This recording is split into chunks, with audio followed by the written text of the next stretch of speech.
Hi everyone, welcome back to the Peppy Prepper. My name is Taylor and I am so excited to be here today. I want to spend today talking about something that's been on my mind a lot, and that is losing power and how to be prepared for the loss of power. Growing up, we would lose power. I'm from Oregon. We would lose power every now and then, but it was only for a couple hours a day, 2 days at most. What I'm seeing now more than ever, of course, are extended periods of power outages. We could be talking a week, 2 weeks, 3 weeks. And that to me is really concerning because that's the type of length of power outage that you really need to be prepared for. And if you're not, we've seen that really bad things can happen, right? So I am just going to go through some of the things that I've started buying, collecting, preparing for that very situation. And I'd love to hear from everyone else. What are some things that you're doing? So I think communication is obviously so important. I know that I now have hard copies of everyone's phone numbers written down so that if for some reason my phone dies, I can't charge it, I am able to contact my loved ones and let them know I'm okay. Hopefully my phone will not die because I also have gotten backup cell phone chargers. Now, this is a good example of kind of escalating preps, in my opinion. This was the first phone charger I got, right? I thought, okay, great, I can charge this. It will hold up to 2 charges of my battery, but it wasn't really thinking ahead because realistically, I'm gonna need to charge my charger. And if I don't have power and we're talking 2 weeks, this isn't gonna get me very far.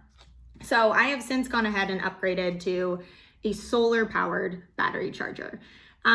This is great because I know that it will, I will always have access to the sun here, right? For the most part, fingers crossed. I'm in California, I would hope so, that I would be able to charge my phone. So that's something that I have now. I have 2 of those actually, so that I'm ready to go. And this is good, not just for your phone, but this can charge multiple different things. So love that. I also went ahead and got a crank radio. So pretty old school, but it is a hand crank and solar powered. It also is a flashlight. It does all kinds of things, right? It's like a 5-in-1. I love this because, again, let's say the cell phone towers are also down and there's no internet and I have no way of communicating with anyone. Chances are, hopefully, I'm still going to be able to receive information on this.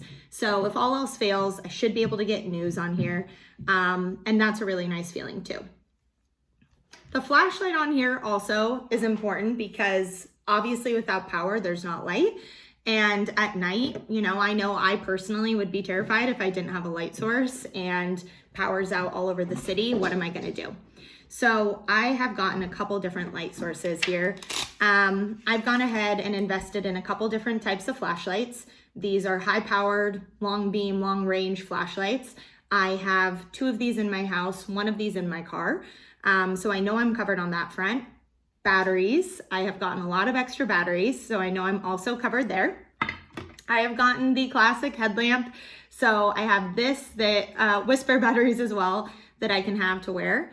And then I've gotten kind of a variety of miscellaneous things like glow sticks, right? Different things like this. These are going to be more short term. It kind of depends on what you're doing too. Are you staying home? Are you bugging out? But again, redundancy. So I want to make sure that I have as many different options as possible besides, let's say, just candles, which I also do have a lot of long-lasting candles as well. Those are kind of my main things that I've started compiling right now. I definitely want to be even more prepared. I will talk more about food and water later. But just kind of the extra things that I think, again, people might not be thinking of that I want to get on top of. I would say the last thing too on that with the power outages is, for me, living in a city, gas has become a real concern the more I think about it.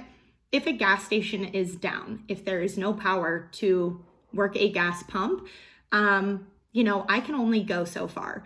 So I'm gonna either be faced with sticking where I am and hunkering down, or having a full tank of gas that's going to get me somewhere where there is power that I need to be. So I'm also doing my very best to make sure that my gas tank is always at least half full. I would love to hear from everyone else what you do in these situations too. Is there other ways of storing gas, other things you guys are doing to make sure that you could get out if you needed to? Anyway, would love to hear everyone's thoughts. Really excited about this. Thank you all so much.